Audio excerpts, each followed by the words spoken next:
Hello, everybody. Good evening. We are so sorry to cut your cat discussion. It's lovely. But hello, everybody.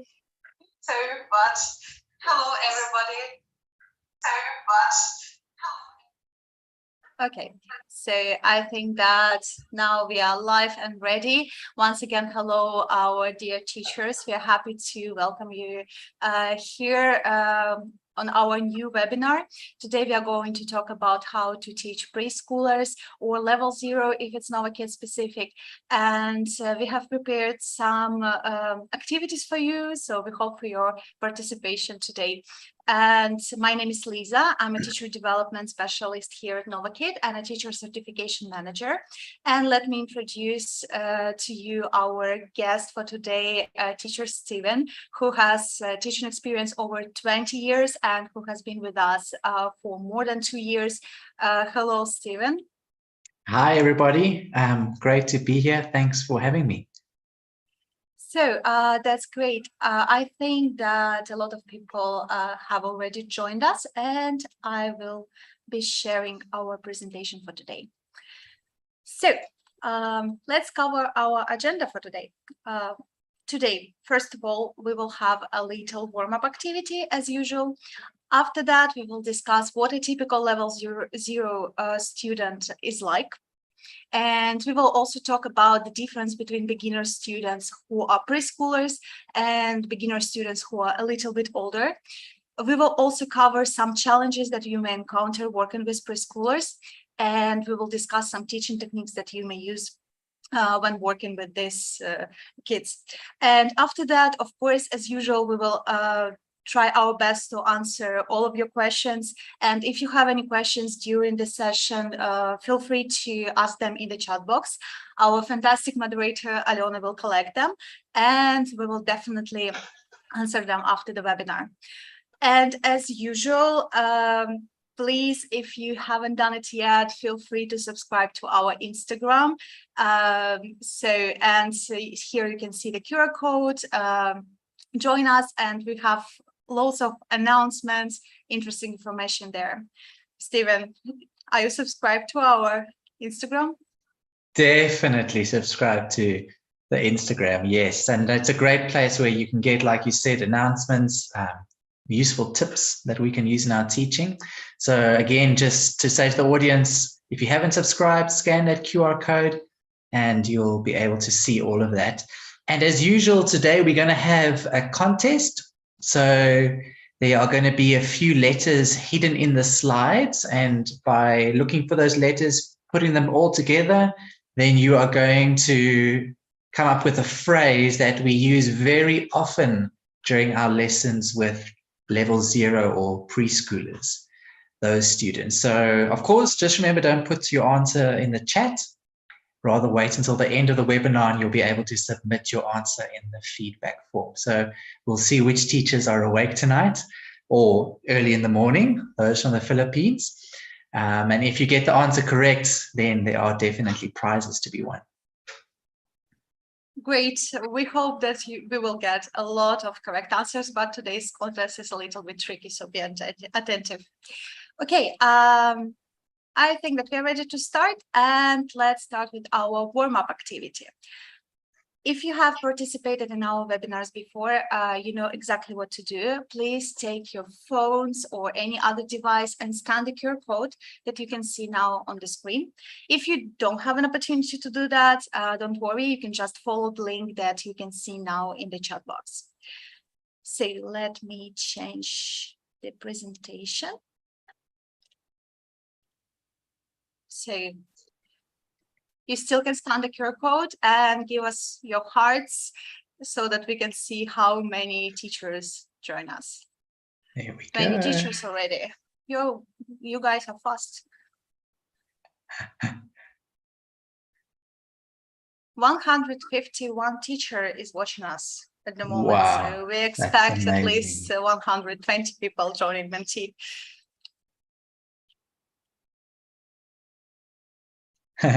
Somebody said they sent 1 million hearts. That's great. Only one counts, but we are grateful for your million hearts. So, okay, let's wait for 1 more minute.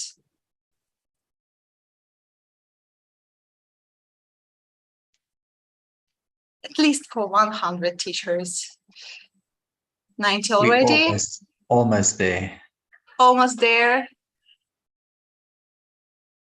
For those who are joining us just now, please scan the QR code or follow the link that you can see now in the chat box.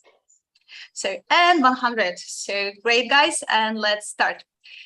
The first question that we have, do you teach preschoolers? That's pretty simple. Let's get to know each other. I already see different answers. Ooh, a lot of preschooler teachers. That's great. Brilliant. I think that it means that we will have a productive discussion today. Okay. Some teachers who do not teach preschoolers probably will come across this category of students in the future. So thank you for your answers, guys. And we have the next question. Name 3 adjectives to describe your youngest students. You can think of any positive or not so positive adjectives and just type them in those boxes. If you can come up with 3 adjectives, use one is fine. Impatient, talkative. First one. Happy, that's good. Uncooperative, that's sad. Ooh, yeah, okay. Fun, cute, Restless. excitable. Definitely restless. I agree with that. Sweet and cute are my favorite ones so far. Short attention span, very specific. Very specific. I like that happy, energetic, and playful win. So many teachers have submitted the same answer. So, talkative has also come up quite a bit. That's good. Yeah, that's great. You guys are lucky to have talkative students. It means that so they really trust you and exchange some ideas with you. So great. I think that it's pretty representative, and there are some good qualities and also some challenges. We will cover them today, definitely. Okay, and then we have our next activity, and here we will ask you to rate 3 statements and decide whether you think they are true or not so true about your level 0 students. Let's take a look. The first statements are, they are active and can't sit still. If you agree completely, vote 5. If you disagree, vote 1, or you can vote in the middle. They are able to process a lot of information in a short period of time. So, and they want to appear older than they really are. So, let's see.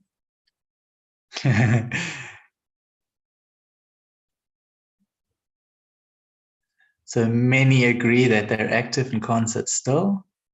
Yeah, most of the teachers actually voted this way. So, but of course, people are different, so preschoolers are different as well. Okay, that's great. Nobody agrees that they want to appear older than they are. Brilliant, that's good. So great. Steven, what do you think? What do you agree with most? So I definitely agree that many of them are active and they can't sit still. Quite a few. I mean, there are some that maybe are not that active. And then generally a preschooler is not at that point in their life where they want to appear older than they actually are. It's a little bit later that they want to appear older. Great. Okay. We have 3 more statements. Let's vote. They're visual learners. They're able to self-reflect and self-correct, and they are not able to study independently. Be careful with the last one, because it's a negative sentence. Oh, so that is quick.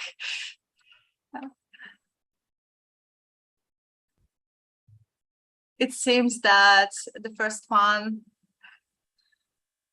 like the teachers agree on the first one. The second, Completely agree the on the last first one one. though, can you see that? So They are not. Ooh, we got to read that question carefully, that statement. yeah, so that's great. But I think that mostly our teachers agree on like some statements. So we have a kind of a description of a typical level 0 students. But of course, as we can see, teachers are different and children are different as well. So that's great. Okay, that's it. Thank you guys for your participation. Let me change my screen back. So, great. Okay, Stephen, could you please tell us what you think a typical level 0 student is? Sure. So generally, a level 0 student or a preschooler, as many teachers know them, are students that have not as yet learned to read or write in their own mother tongue. It's possible that some could have a background in English, but on the whole, most level 0 students have no prior knowledge of English. And they will probably also have no knowledge or a very limited knowledge of letter sounds. Now, there are some common challenges that you might come across with level 0 students. Many of them have short attention spans. They could easily be distracted away from the lesson. And this could come in many forms. So some could be playing with their toys, not focusing on you as the teacher. These students are also generally very active and they'll move around a lot, maybe even move away from the screen, much to the horror of their teacher. Some can be very shy, and these ones will be quite dependent on their parents. And especially at the beginning, they might not be comfortable with you as their teacher. And then hopefully this doesn't happen too often, but you might encounter a level 0 student or a preschooler that throws a temper tantrum during the lesson. Also, because of being so young, their parents might feel quite protective of them and may interfere in the lesson, trying to help their child by giving them the correct answers instead of allowing them to answer independently. So that's great. And we will cover basically all of this criteria about the students, about the parents in this webinar. And as for everything that you have just said, that's exactly why we have a separate certification for preschoolers, for teaching preschoolers here at Novakid. So let's discuss why they are different from other beginners. Preschoolers are typically children who are 4 or 5 years old, but it really depends on the culture. Sometimes they're 6 years old. Sometimes they go to school when they're 5. But basically, level 0 students are not familiar with the formal classroom yet. And even if they go to the kindergarten or to some school, they usually learn through play, and that's why they may have some problems with discipline.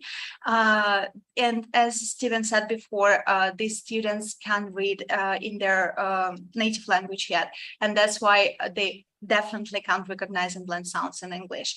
And of course, they can't write as well. Whereas level 1 or level 2 students who are also beginners but a little bit older usually know what school is and they know what learning is, and they can study independently. They know what homework is, which is also important.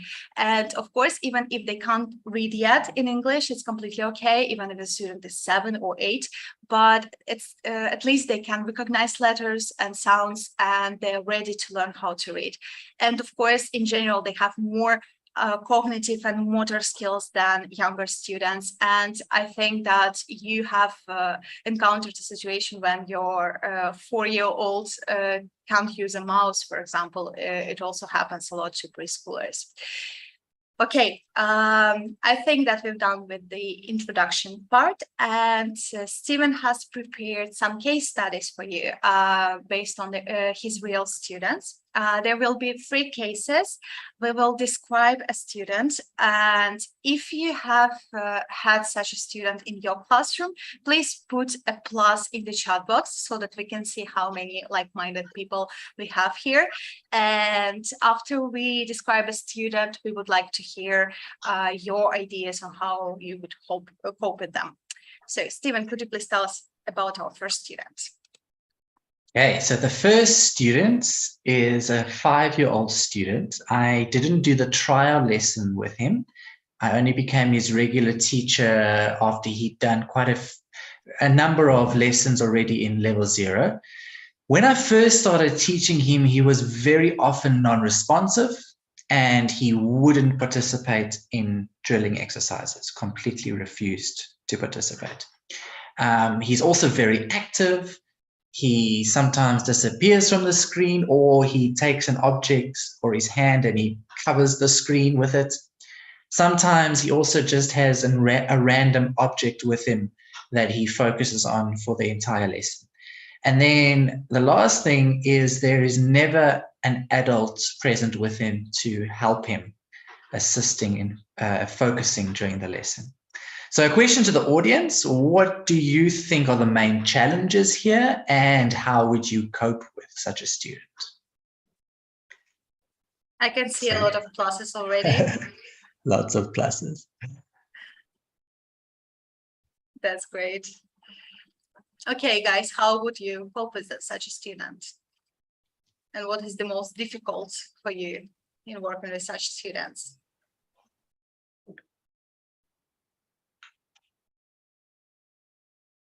Okay, I can see some answers. Engaging the laws of stimulating activities that are short and varied. Good one. I try my best and brace for impact. That's a good one. Visual aids. Prepare interesting activities before the class. Also a good one. Mm-hmm. Try to engage them and use props or puppets to engage them. Do some magic tricks. If you can do that, I think that you win respect and love of all of your children, all of your students. So talk props, flashcards, and talking about what interests them. I also saw somebody said incorporate the environment around them. So whatever is in their room, that's a good one. So that's great. Singing, yes. So singing helps too sometimes. So, but it really depends on the child. Great. Thank you very much for your ideas. Stephen, could you please tell us how you helped with this student? So first of all, I needed quite a bit of patience, especially right at the beginning. I did quite a few things that were suggested in the chat box, used props, used flashcards to draw his attention. He also quite enjoys it when I make fun of myself. So he loves it when I pull silly faces or use different tones of voices. And it actually keeps him engaged in the lesson for longer than, especially when we started. And then when it came to drilling exercises, I actually came to realize that it wasn't because he didn't understand the instruction, or it wasn't because he didn't know what to say or how to say it, but it was because he just didn't see the need to do it. He didn't want to do it. So what I started to do is, let's say it was a sight word that needed to be drilled or a letter sound, I would just say it over and over and over in a very friendly, happy tone, pulling faces, using different tones of voices. And then eventually he would give in and he would say it.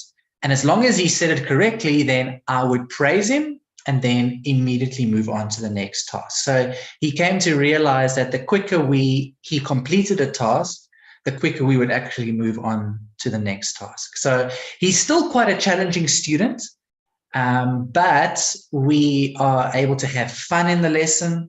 We finish the lesson and both of us are still smiling, and he's always happy to see me. That's everything that we should hope for when we work with challenging students.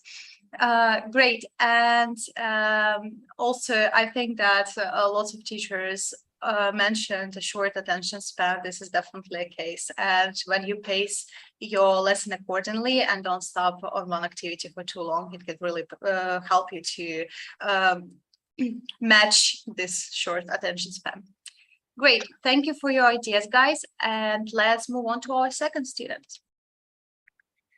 So the second student, also a 5-year-old student, and I also didn't do the trial lesson with him, but I had the opportunity to at least do his very first regular lesson. His mom is always present, but she's never in the frame. So she's in the room, but not in the video frame. She's not the most interfering parent I've ever handled, but every now and then she'll correct him before I have a chance to handle the situation or handle the correction. And now this student is a very quick thinker, and he grasps concepts very quickly. And mostly he completes whatever tasks there are with ease. So especially in my very first few lessons with him, I was quickly getting through the lesson material before the 25-minute mark. So question to the audience again, how would you handle such a student? Somebody asks, what's the plus sign for? We put pluses in the chat box if you have encountered such a student in your practice. So, but if you haven't, don't worry, it's okay. Okay, so somebody says they always have games on hand so they can play Extend to fill the material. time. Good one. Very good. Ask follow-up questions. Good.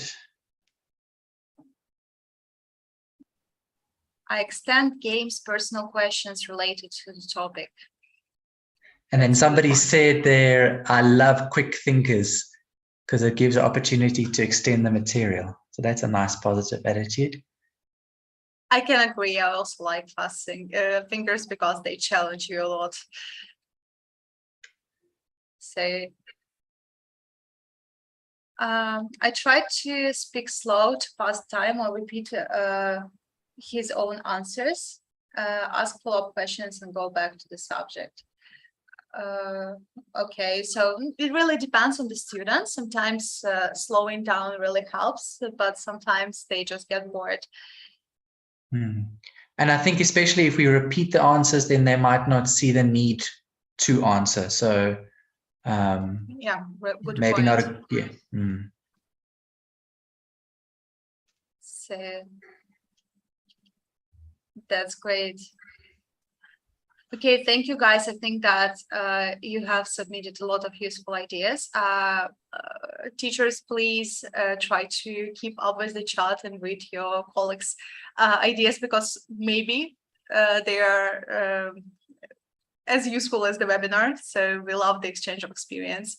So, okay, let's talk about the solution here. So what I was very happy to see is that in the comments, nobody suggests, not that I saw, nobody suggested that we level adjust the student, which is great.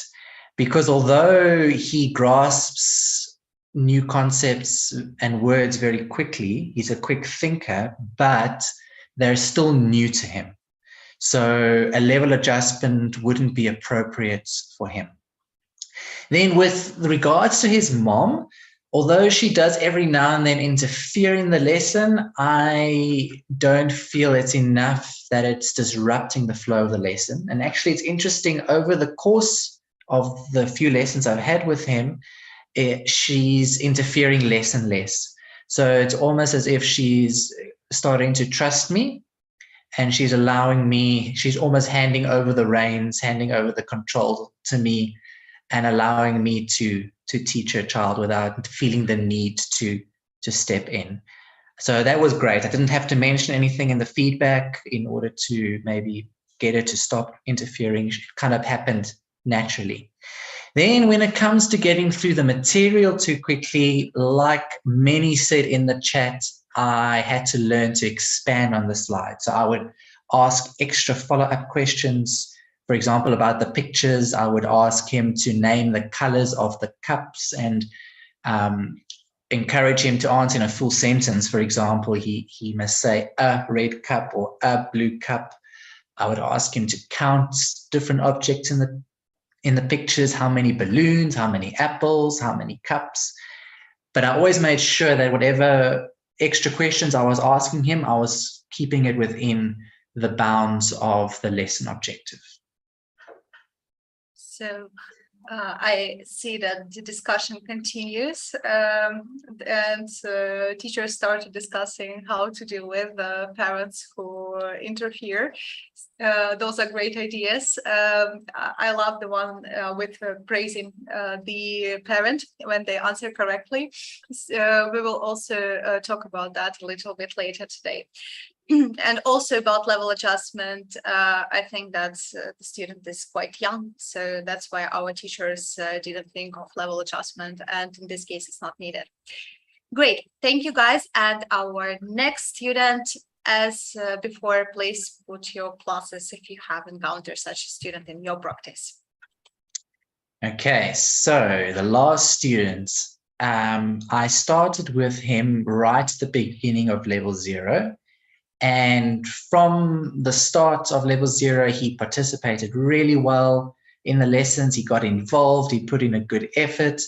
And then about 3/4 of the way through level 0, he started acting bored. So he would stare off into the distance, or he would just stare blankly at the screen. And I wasn't sure why he was bored, because the material wasn't too easy or too difficult for him. So it was appropriate for him. He was being challenged just enough.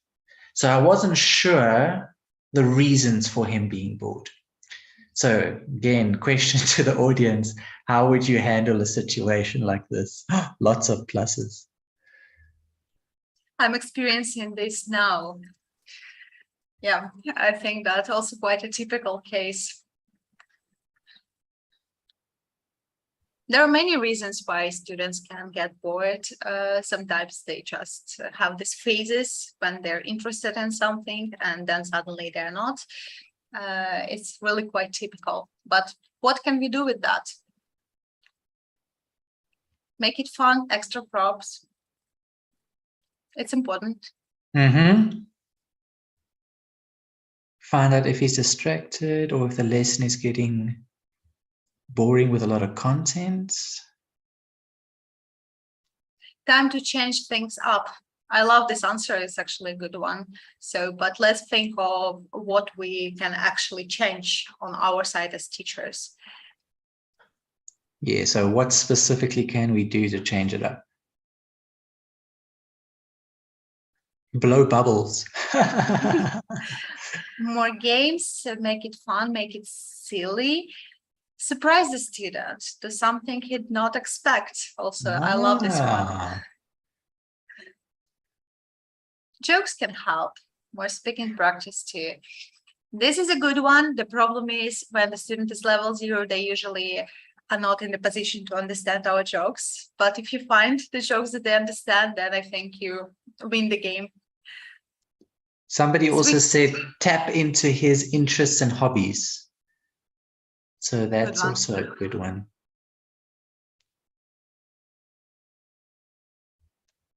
So that's great. But I like that a lot of teachers are talking that you need to change something and probably see how they react to these changes. Pets, they love pets. I love this answer. Great. Okay, thank you for your ideas, guys. Let's talk about how to handle it.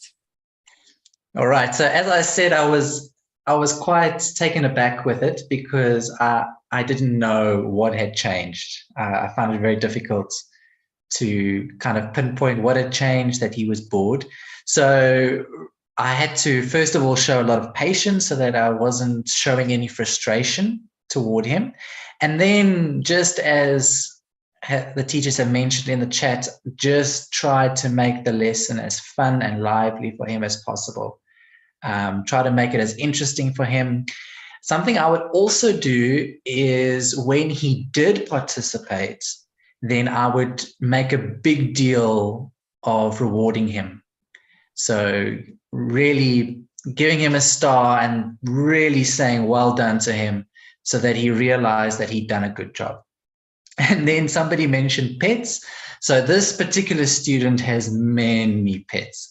At one point, it felt like he was bringing a new pet every week, and he loves showing them off. So I allowed a little bit of time in the lesson so that he could do this because it was something that made him feel good. But a big part with this student is showing patience. So that's great. I think that everybody loves pets, regardless their age. So this is a good one. So, and I also saw a good comment, but I've already lost it. So sorry that I brought it up. Great. Okay. Thank you very much for your participation. We have finished our case studies, but we have more examples coming. We have covered what challenges we may come across when we work with 4 or 5-year-old children. And now we are going to focus more about on teachers' techniques. So because, as you mentioned, there are a lot of things that teachers can do to engage the student, to make them participate and make a lesson fun and productive for them. So now we will watch some video examples, and there will be some short videos, some examples of the same slide, the same part of the lesson. Some of them really need improvement, and some of them are better. After we watch a video, we really expect your feedback in the comment section. So please let's find out what we can improve in our performance to make the classes better. And after that, we will discuss and probably also find some ideas on what techniques we can use. I think that we are ready for our first video. So let's watch. Hello, Lisa.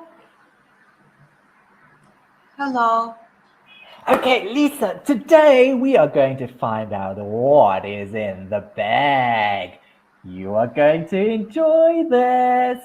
Now, I want you to say yes or no when I ask you a question. All right, let's go. Lisa, is it a book? Yes? No?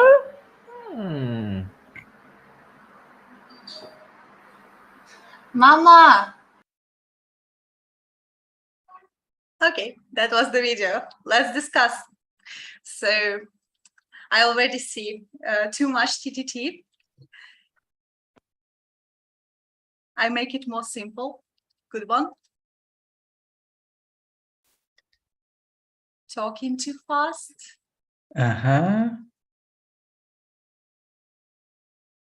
Not giving a student a chance to speak. I think that here the student doesn't understand what is going on. So, not at all. So sure, Realia. So here are some ideas on how we can improve that. So use short instructions, use Realia. What else can we do to actually make it better? Somebody said use appropriate language. So basically language grading. That's important. Circling the image. Sometimes it's important too with these students. So grade your language, use your props. Simple great. command, somebody said. That's good. Use case instead. Keep it short and simple. I like this one. So, okay, to sum up, teachers suggest using Realia, TPR, and props, and also make the language like an instruction shorter and more simple. Okay, thank you guys. And now let's watch the second video. Of course, there still become something to improve. But let's see what has improved, how the lesson has changed, or probably if you want to give us recommendations, please do so. Let's move on to our second video. Hello, Lisa. Lisa, look. Yes. Yes. Very good. Look. No. No. Yes. Yes. No.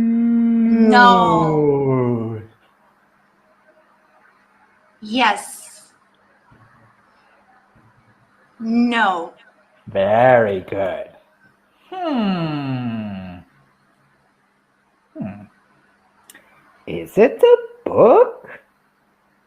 Yes? No? No. Very good. Hmm. Is it a desk? Yes. Great job, Lisa. Well done. Great.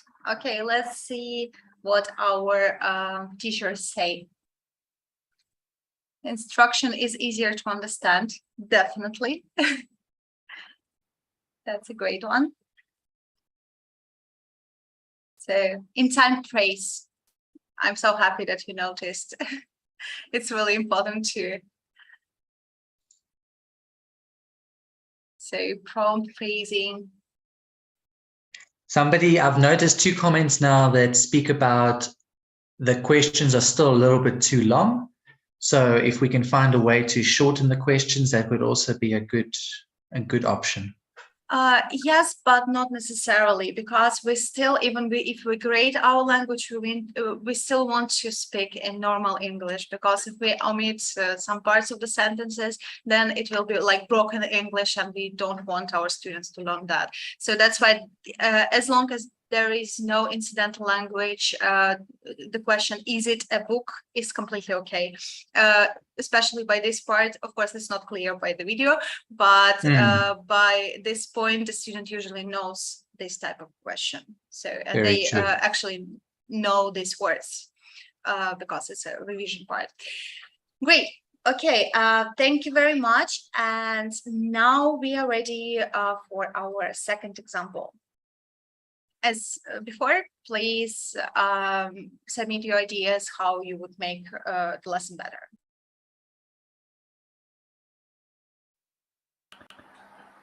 Okay, Lisa.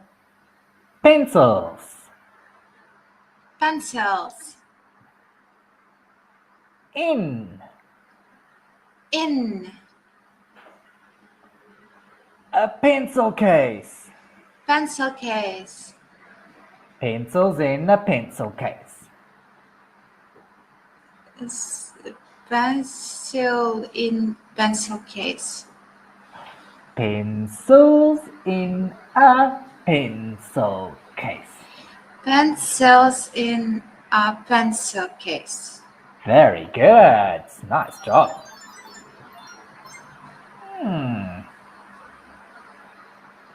What's this?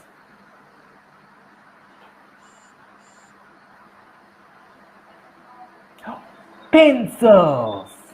Pencils. Very good. What's this?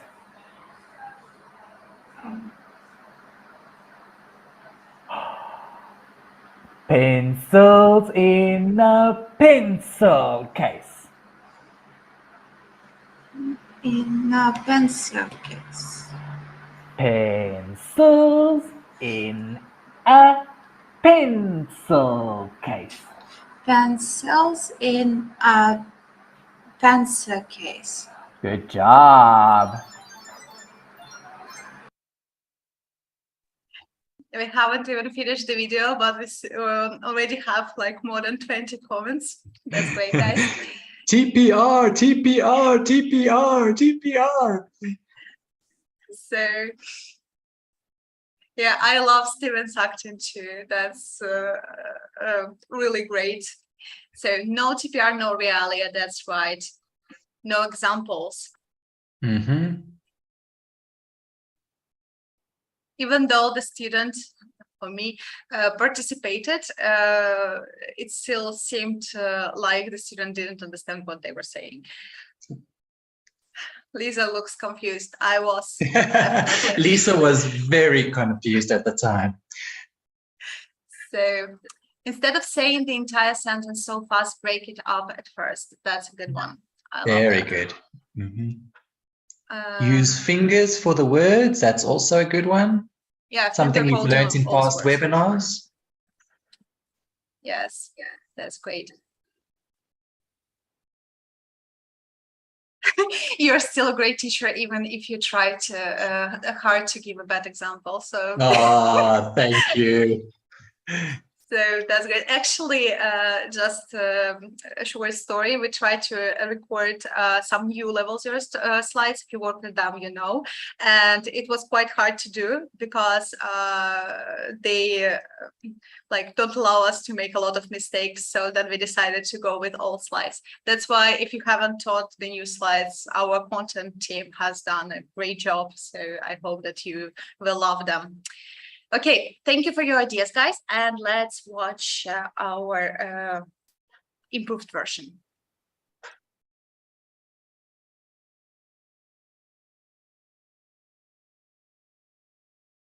Lisa, look. Pencils. Pencils. Very good.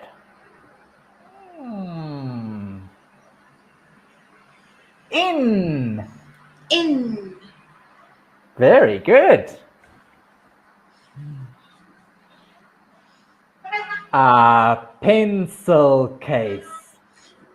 Pencil case. Very nice. A pencil case. A pencil case. Very good. Pencils. Pencils. In. A pencil case. Pencil case. Yeah, very good.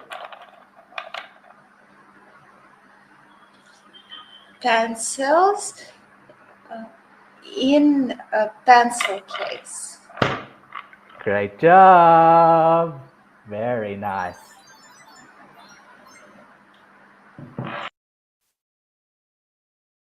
Okay. So somebody said I sounded creepy at the beginning. Lisa. Yeah, probably. I didn't think that. That's okay. Everybody loves your pencil case. So in yesterday's webinar, they said it looked like a coffin. So at least it's it's a very beautiful coffin, I think. That's a weird association. So treasure chest, I like a treasure chest for. Okay, so that's great. I think that what our teachers noticed is that so you used realia and also so drill approved. That's great. And a pencil case approved too. So that's great. I think that we can watch our next video. This time the teacher is going to be me. So please be easy on me. And as usual, just give me your recommendations of how I can improve my lesson. And by the way, my student is going to be Alona, who is helping you right now in the chat box. So say hi. Lisa. Alona, let's read.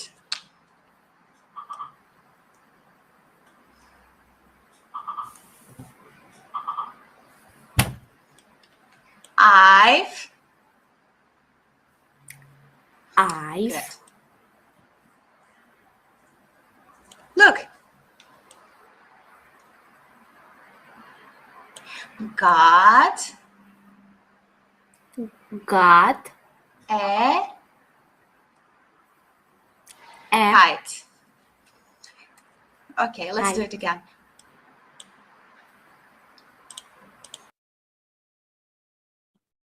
Okay, that was short. So explain more, teachers say. Definitely true. No explanation at all. Mhm. And Lot said level 0 can't read. Very good. Yeah, exactly. So basically, I'm asking a student to do the impossible. So underline word by word. Here is better not to underline at all, because we can see that there is a sight word I've, which the student is supposed to know by now, but got a kite, there is no chance that a 4-year-old read that. Of course, there are exceptions, but mostly no. So give student time to respond. Probably if the student could read that, it would help. So that's great. Teacher needs to be more patient. Yes, definitely. Especially when they ask a student to do something they can't do yet. Somebody said also needs demonstration. So for sure, modeling is very important. Yeah, modeling, TPR, so nothing was there. So that's great. Okay, thank you for your ideas, guys, and let's watch an improved example.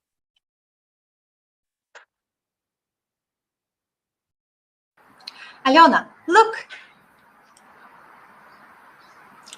I've. I've I've. I've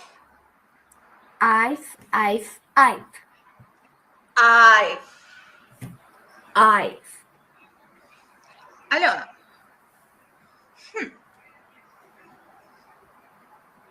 I've Good job.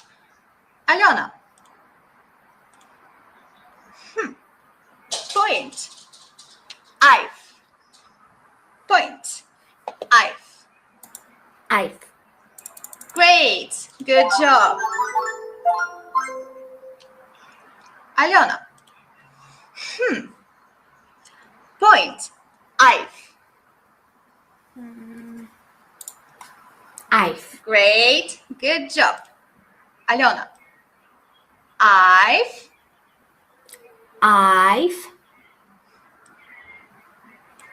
got. got I've got. I've got I've got I've got a kite. a kite. Great. Good job. Alena. What is it? A kite. A kite. A Good kite. job. Alena. Okay. So I love that somebody said that we are not supposed to use our phones or tablet. Yes, that's right. Please forgive me for that. So because definitely the reflections don't look good, and it's better to use your printed flashcards like this, so which are more clear. Okay, let's see. I love students like Alena. Best student ever. That's right. Somebody also said well structured, and I thought that was a nice way of putting it, because you did structure it very nicely in order to be able to get her to say the entire sentence. So yeah, TPR used visual aids, and also drilled some phrases before actually asking the student to do and recognize a sight word in the sentence. So that's great. Okay, thank you very much, guys, for your ideas, for your suggestions, and this was the last video. And Stephen, could you please sum up it a little bit? Alena, look. Perfect. So it's important to remember that we're dealing with preschoolers. So we need to limit incidental language. They're not going to understand the words that we're using if we use incidental language, and it's going to confuse them, and they might even just get bored or get distracted with the lesson. So we need to grade our language appropriate to their age, and also not to forget to change our voice, change the pitch of our voice, change the volume of our voice, also make effective use of our face, use the expressions on our face, because even if a student doesn't understand the words that you're using, they are actually quite perceptive to the expressions on your face and also the intonation in your voice, the changes in your voice. And this will help them to understand what is expected of them. And it's also going to help you build a good relationship with your student. Then, as we saw, try to add as many visuals as you can. So you as an audience, you brought in that quite often. You spoke about flashcards, realia, puppets, and then something very important is TPR, making use of our hands, making use of our bodies, our gestures, helping them to understand unfamiliar concepts. If we use all of these things, then these unfamiliar concepts will be easier for them to understand and grasp. And you're going to make your class more diverse and fun, not just for the student, but also for you yourself as a teacher. Then another thing we learned is try not to focus on one task for too long. Preschoolers generally have quite short attention span. So if you focus on one task for too long, then they possibly could lose interest in you and the class. And then very important, like we saw in the last video, we do not ask level 0 students to read or write. That's not what level 0 is there for. That's something that they will start to learn later on. Also, if there's a long sentence that we are trying to teach them that they need to learn, it'll be good to break it up into smaller bite-sized pieces so that they can say it correctly. Great. Okay, guys, I think that we've covered some challenges that you may come across working with preschoolers. We also discussed some techniques that you may use. And now we are going to talk about the third person that we usually have in a classroom. And this is a parent or parents, because when we work with young students, usually we have to deal with parents more than with other students. And before we actually start discussing it, we have 2 questions for you. And the first one is like this. Please be honest. Nobody's going to judge you, but have you ever been annoyed because the parents help their children too much? Or answer the questions instead of them. If you have, put a plus in the chat box. Let's see how many of you there are. Yes. Oh, says it's no. coming through thick and fast. Yeah, but there are some teachers who haven't experienced that, and that's great. You must be really patient and understanding, and it's a good thing.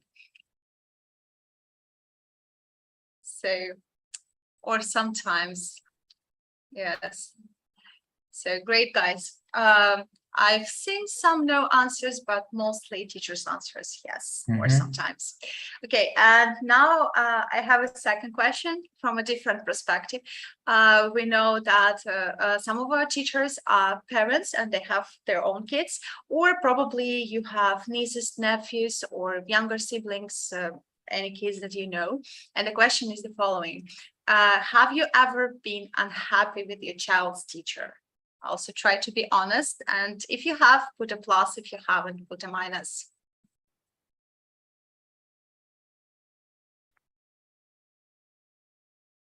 So yes.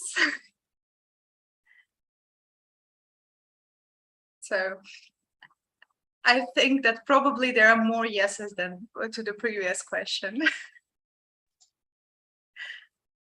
But there are also some no's. Yes, I've seen a few minuses there.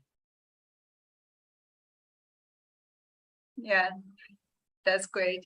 Okay, I think that it's quite natural, especially if you are a teacher and you know how you are supposed to teach. And sometimes when you see that somebody is doing it in a different way, you like think that it needs improvement. Okay, so but answering these questions can really help you to understand both perspective. And next time that you see that the parent is answering your questions so fast, doesn't let their child think or answer correctly. So probably keep it in mind that they're just worried and probably they don't trust you yet. So what can we do if we face these how to say it? So when the parents like interference almost. Yes, I forgot the word. Thank you very much. So what can we do and how we can deal with that? So first of all, as I said, we need to understand them and let them learn to trust you, because usually, as Steven said before, as some of you said in the chat box, I saw that usually the parents need a few lessons, and after that they understand they can trust you and they just stop interfering in the classroom. The next thing, try to communicate through the positive feedback.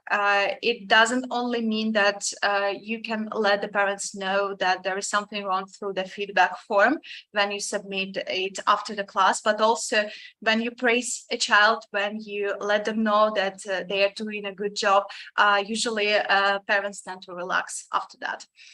The next one, always focus on the child, not the parent.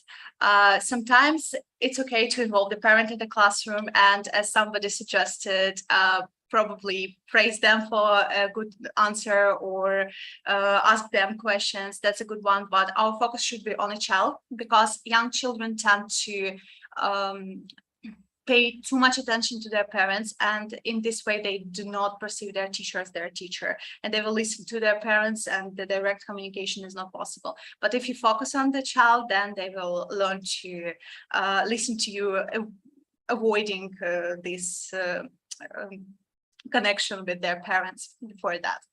And the last and the simplest piece of advice is be grateful they're there. Also, I saw some comments in the chat box that at such a young age, we want the parents to be in the classroom.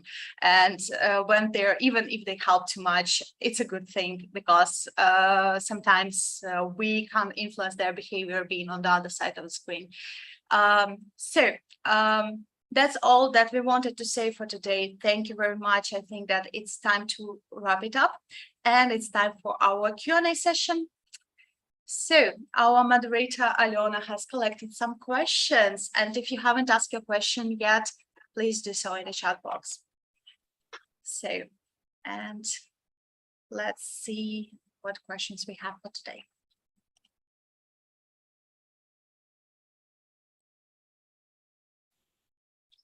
So the first question, how do you deal with a student who is so talkative in her native language? She and her mom always talk in their native language in the class. I've never actually experienced that, fortunately. You're lucky. Very lucky, yes. I think that's something that we could also try and handle in the feedback form after the lesson.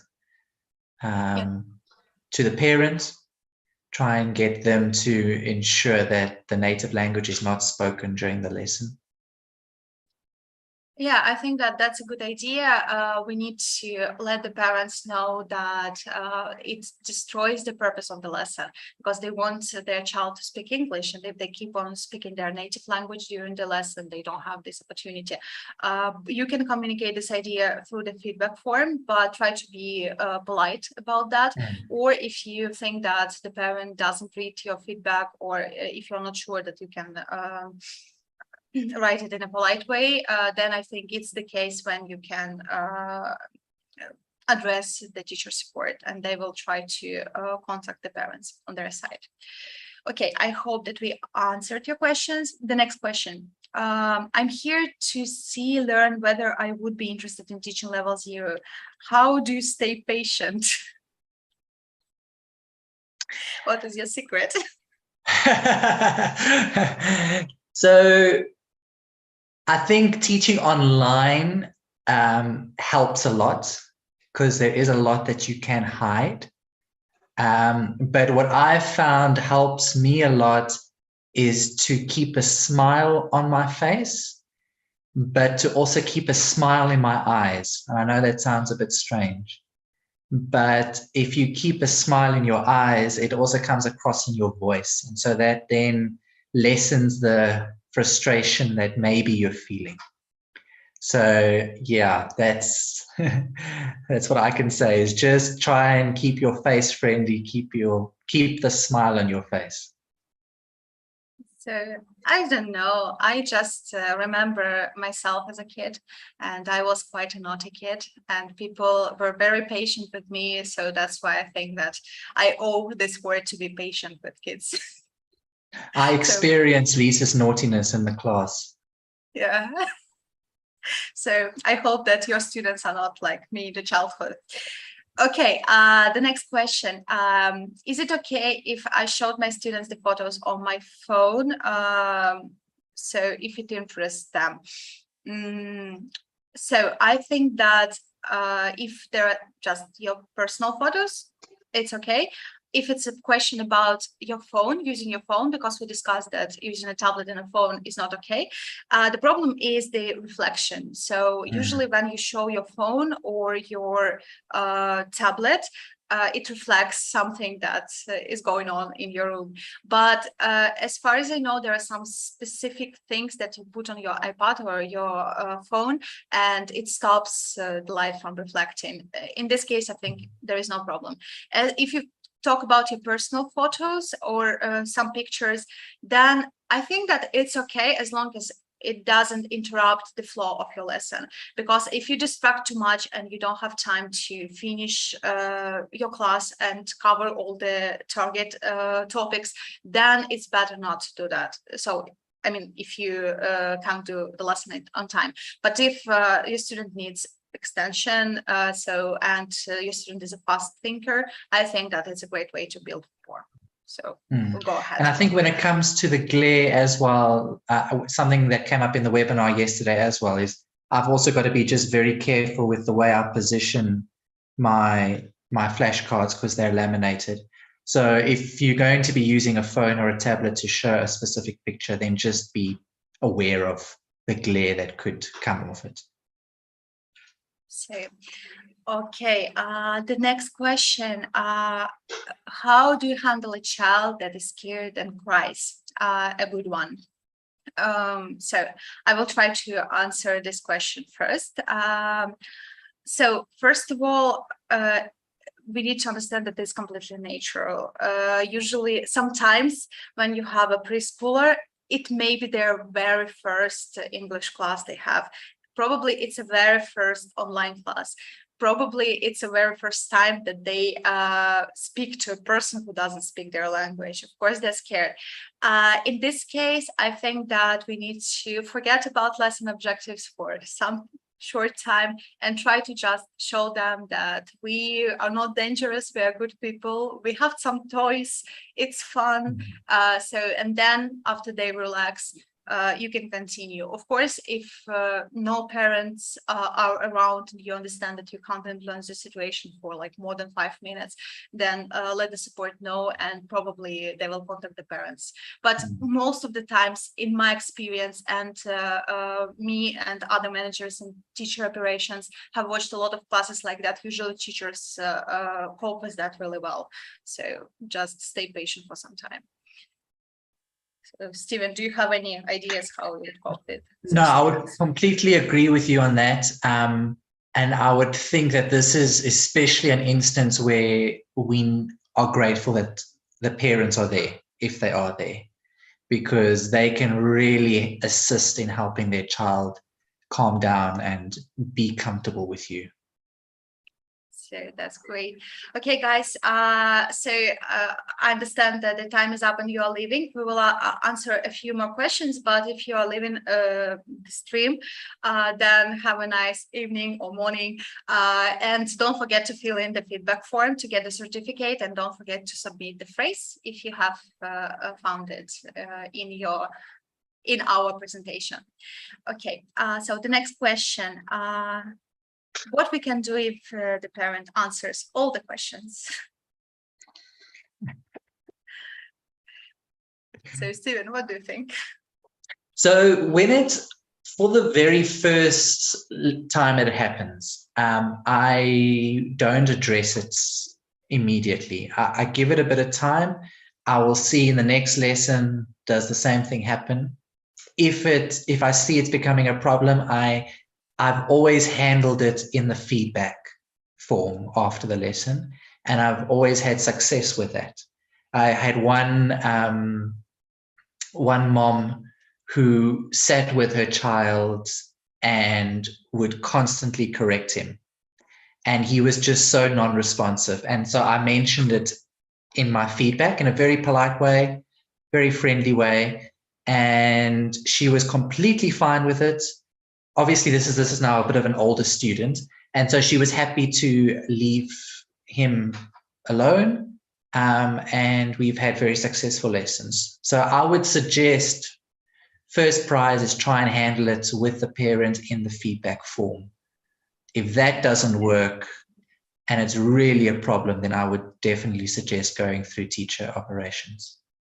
Basically, you can even do that just during the lesson. Usually, we do not recommend our teachers communicate with the parents during the class, but this is something that you can tell the parents using a phrase like, "Okay, thank you, Mom. Now, John." So something like that. It usually does a trick because parents do it not because they want to undermine your lesson, just because they're worried that their child is probably not confident enough, not smart enough, or just that they may get upset. So, okay, the next question. Is it good to give homework after a lesson? I will answer this question. If you work here at Novakid, our teachers do not provide the students with the homework because the homework is automatically assigned by the system.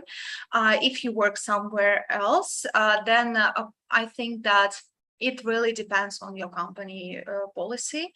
So, but usually the students do have homework, but where it comes from, it depends on the place where they study in. So, okay, I think that we have some more questions, but I think that we've answered most of them. If we haven't answered questions, don't worry, please submit them in the feedback form, and we will try to answer them in our upcoming newsletter. So, thank you very much, guys. Thank you, Stephen. Thank you, Lisa. Thanks for everybody's participation in the chat. It's been great to have such a lively discussion. So, and also thank you to our moderator, Alona, for participating and answering your questions in the chat box, and also pretended to be my student. That was great. And thank you for everybody who participated in preparation for this webinar. So see you next month and have a good rest of your day. Thanks, everybody. Bye-bye.